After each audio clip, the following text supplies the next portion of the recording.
ça, pourquoi tu veux laisser? Continue de mentir, continue de coucher, continue de voler, continue ces œuvres-là. Ça fait rien, Dieu pardonne. Amen. Mais pour pratiquer ces œuvres, il faut déjà être pleinement conscient de qui nous sommes véritablement en Christ. Amen. Parce que lorsque tu sais qui tu es, tu peux faire ce à quoi tu es appelé. C'est lorsque tu ne sais pas qui tu es, tu vas vivre une vie qui ne te ressemble pas en réalité. Amen. Amen.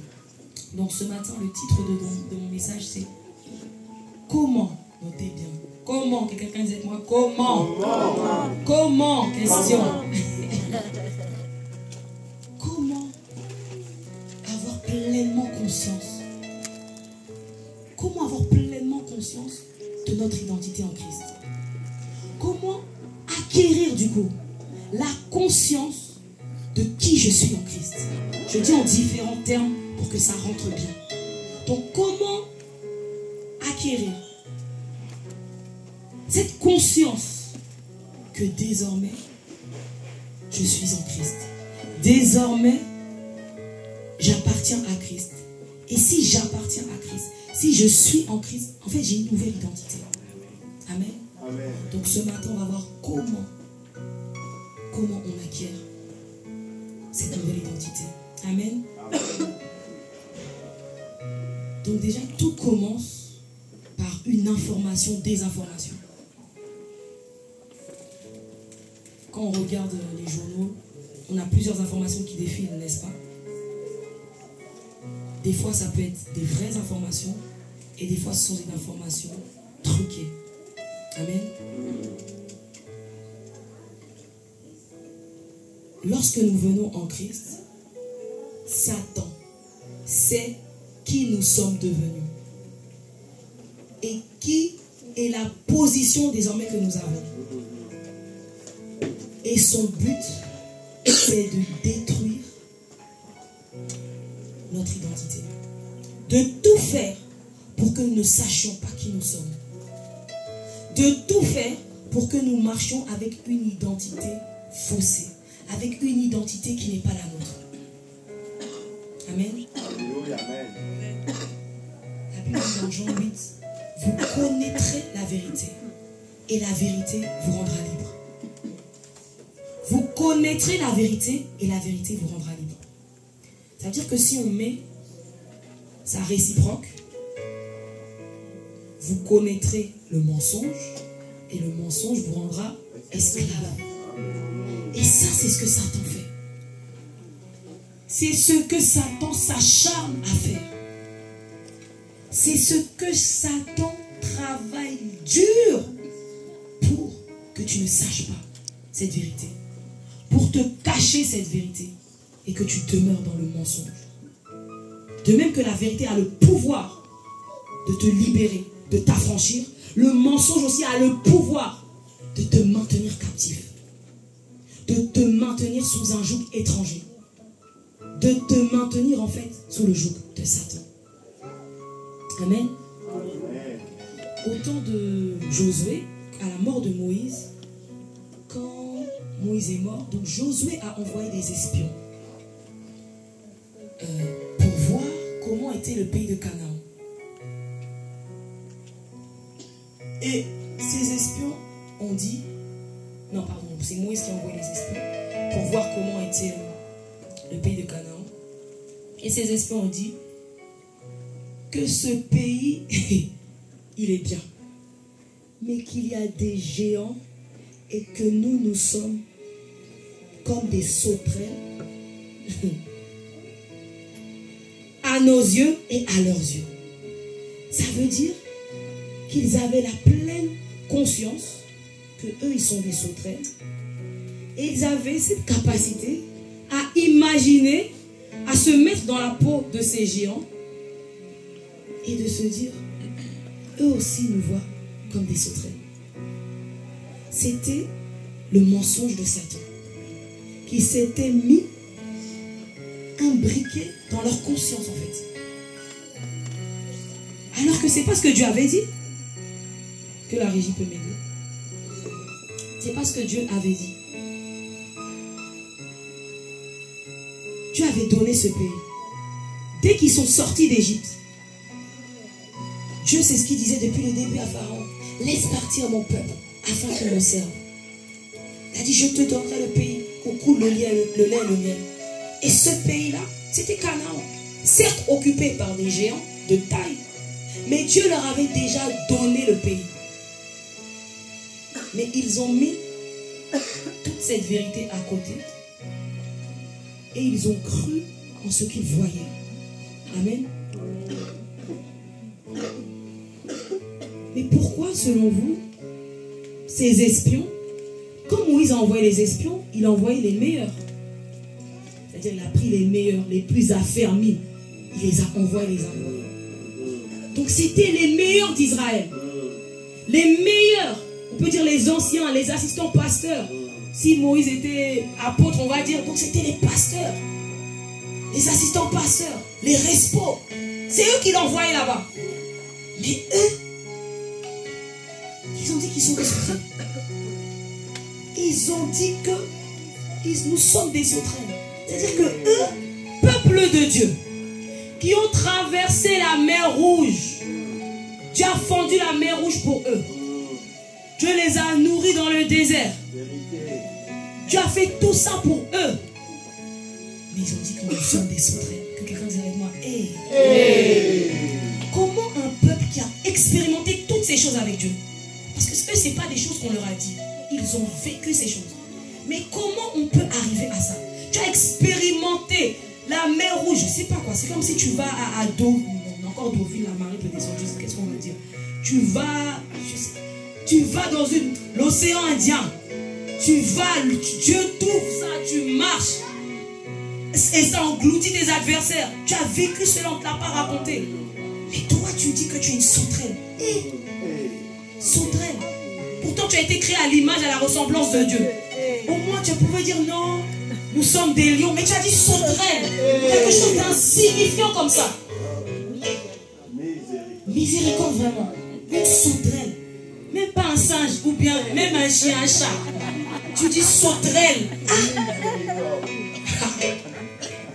Donc, malgré tout ce qu'ils avaient vu, vécu, entendu de leur Dieu, ils n'avaient pas conscience de qui ils étaient. Ils n'avaient pas conscience de qui était leur Dieu. Ils n'avaient pas conscience que Dieu leur avait donné ce pays en possession. Amen. Il a dit, nous qui avons vu les géants, enfants d'Anak, de la race des géants, nous étions à nos yeux et à leurs yeux comme des sauterelles. Mais pourquoi selon vous? Pourquoi? Parce qu'ils ne savaient pas qui ils étaient. Oh, yes. Ils ne savaient pas qui ils étaient. Oh, yes. Ils avaient quitté l'Égypte. Ils avaient quitté l'esclavage de Pharaon.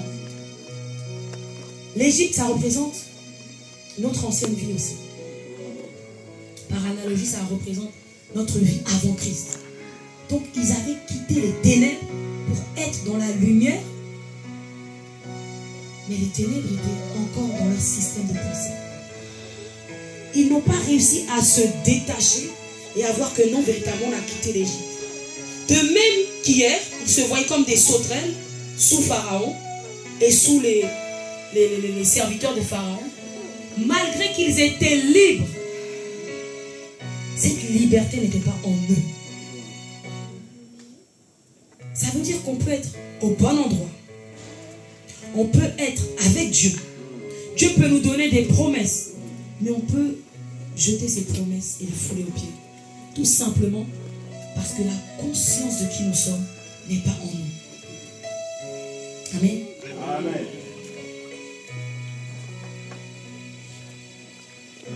Heureusement que parmi ces espions, et on avait deux.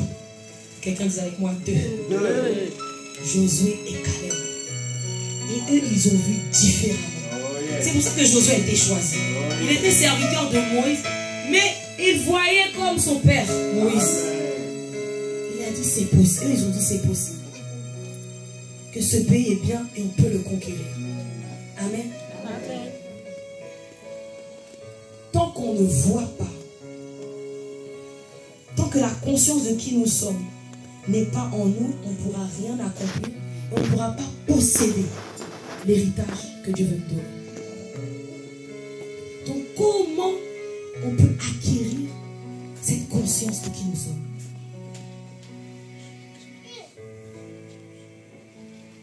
Selon vous, comment on peut acquérir cette conscience de qui nous sommes? C'est un culte interactif aujourd'hui.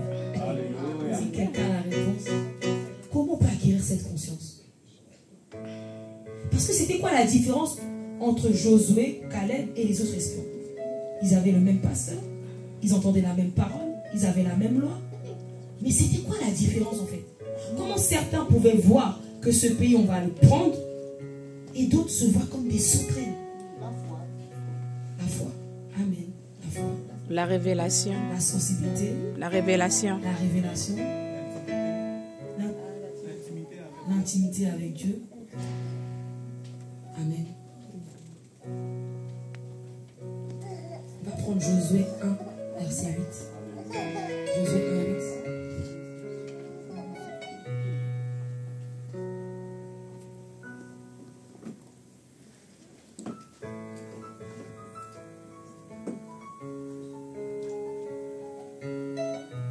Josué 1, 8. Que ce livre de la loi ne s'éloigne point de ta bouche.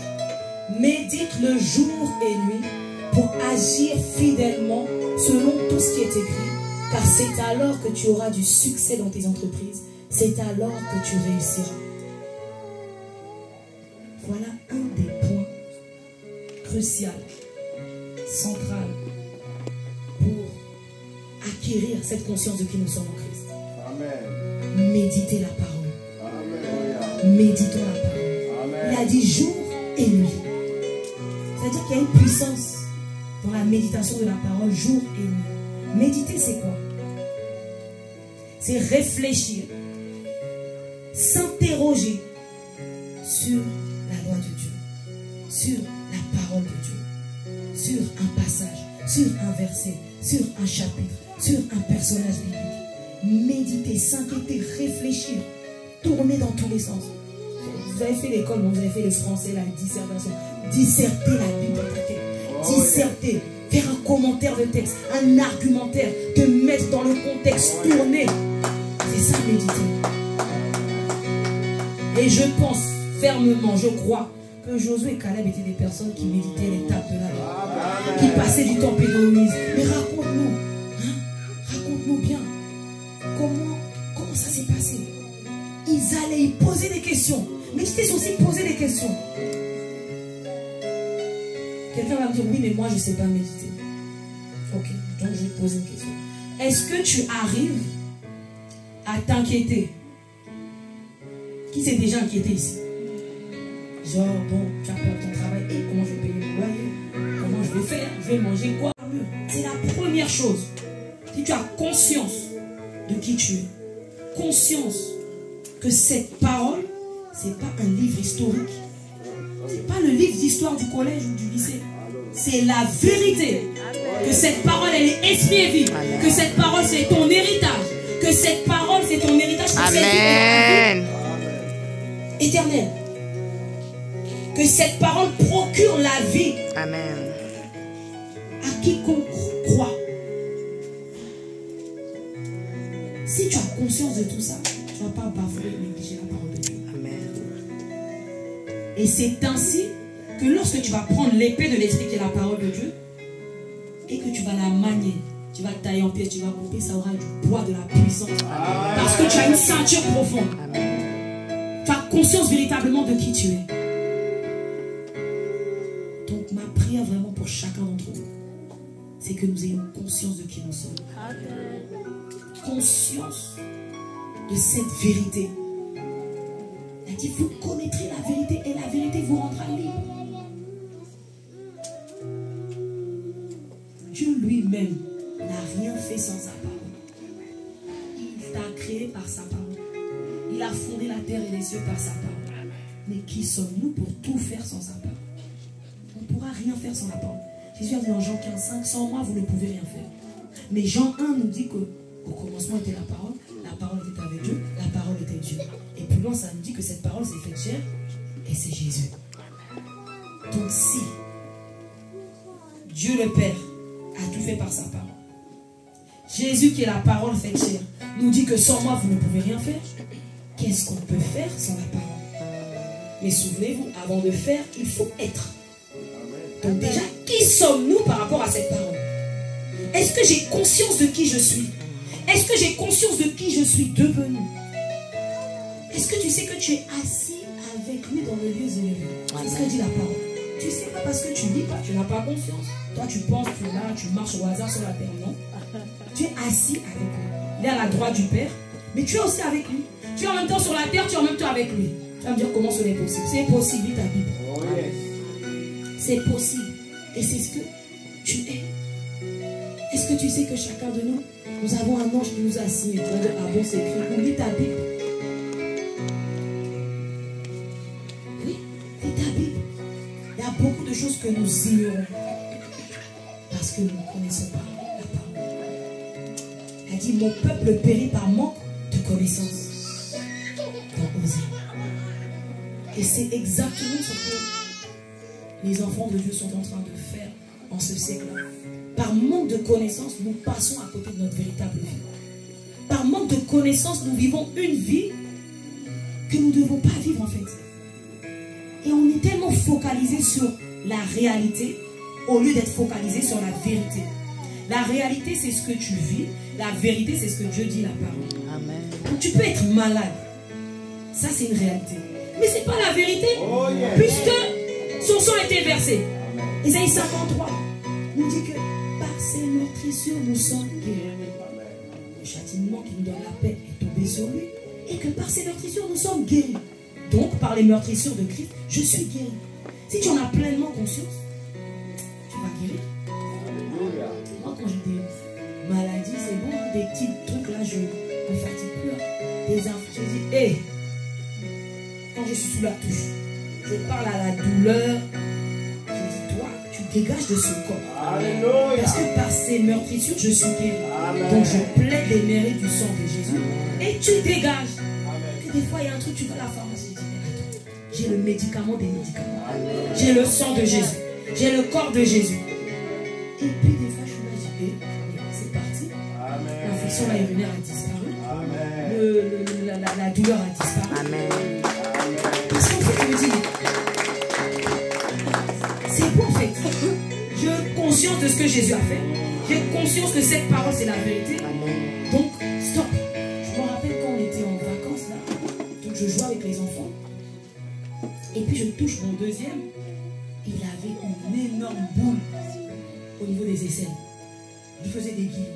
J'ai touché. Je touche l'autre. C'était une énorme boule. Je commence à voir. D'abord, tu commences à voir toutes les personnes qui ont déjà eu ça, que tu allais prier pour eux. Tu dis, voilà, c'est ton tour. Peut-être c'est comme. J'ai dit, qui me parle? J'étais calme, je prie en langue seulement. Je dis, mais maman, lâche-moi parce que c'était un long trajet qu'on faisait. Mes mains étaient sur ses aisselles. Je prie en langue, je prie en langue, je prie en langue. J'ai dit, je refuse de m'inquiéter. Je prie en langue, je prie en langue, je prie en langue. J'ai plaidé le sang, prie en langue. Mon mari conduisait, je n'ai rien dit. Mais c'était une énorme boule en fait. J'ai dit, ah, c'est quoi ça? J'ai dit, non. Attends, tu meurs, oh, cancer, tu vas faire les chimios. Déjà, ça va vite, tu es déjà en train, tu es déjà loin. Oh, rendez-vous à l'hôpital. Oh, tu vas, les commandes là, tu vas plus travailler. Tu avais tel mariage, toi déjà annulé. Et attends, qui me parle? J'ai dit, non, stop, là je refuse. On s'est pris en langue, on s'est plaidé le sang, prier. Dès que je le lavais, j'ai peut-être 2 jours ou 3 jours. Je priais. Ensuite, on avait 2 semaines après, on avait rendez-vous chez son médecin. Et voilà, j'ai dit, essayez de palper ses aisselles parce qu'il y a quelques temps, j'ai senti quelque chose. Elle palpe. Elle dit, madame, il n'y a plus rien. J'ai dit, oh, la prière, ça marche. Amen. C'est pas la prière seule. J'avais conscience de ça. Amen. Tumeur, cancer, quoi, je refuse. Amen. Parce que j'avais conscience de ce que Jésus a déjà fait. Donc j'ai dit, je refuse. Donc en fait, tout dépend de ce que tu crois. Amen. C'est pas que l'épreuve va pas venir, les voix vont pas te parler. Mais tu as conscience de quoi? Ces espions-là, Josué et Caleb, ils voyaient ce qui est la réalité. Hein. Ils voient que les géants là, ils faisaient 10 fois leur taille. il voyait bien ses fils d'Anak qui les dépassaient de loin. Mais il ne regardait pas à ça. Il regardait déjà à la mer Rouge qu'ils ont traversée, à Pharaon qui a été englouti avec toute son armée, à tout ce qu'ils avaient déjà reçu. Ils avaient conscience de qui ils sont et de qui est le Dieu qu'ils servent. Qui est leur Dieu. Ils avaient conscience de ça. Parce qu'ils passaient du temps dans la parole. Parce qu'ils méditaient au sujet de la parole. Parce qu'ici, je peux dire, s'inquiétaient, non pas sur les problèmes au sujet de la parole. Donc, ayons conscience de qui nous sommes en Christ. Ayons conscience que ce livre-là, nous ne devons pas le banaliser. C'est notre vie qui est dedans. C'est nos promesses qui sont dedans. C'est notre héritage qui est dedans. Personne ne peut manger pour toi. Tu te nourris par ta propre bouche. Et la Bible, c'est une nourriture. À chaque fois que tu lis la parole, à chaque fois que tu médites la parole, tu es en train de manger. Et tu permets à Dieu de te parler. Et de faire asseoir encore plus profondément sa parole en toi. Sois conscient de qui tu es. Sois conscient de cette identité. C'est alors que ta vie de prière déjà va changer.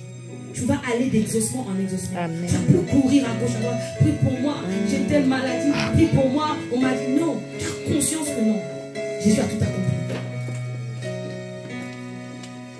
Peu importe ce que tu vis, ça peut être dur. Tu sais que tôt ou tard, la finalité là, c'est la guérison, la réussite.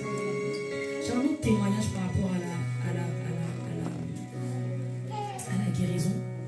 Je ne sais pas si vous avez entendu, il y a 2 semaines je crois, le témoignage de Gabriel sur le cancer. Donc, on va remettre un peu le contexte. Le bébé l'avait même, l'apôtre Yvon avait pris la parole, il a dit que ça, il y a eu beaucoup de prières qui se sont faites.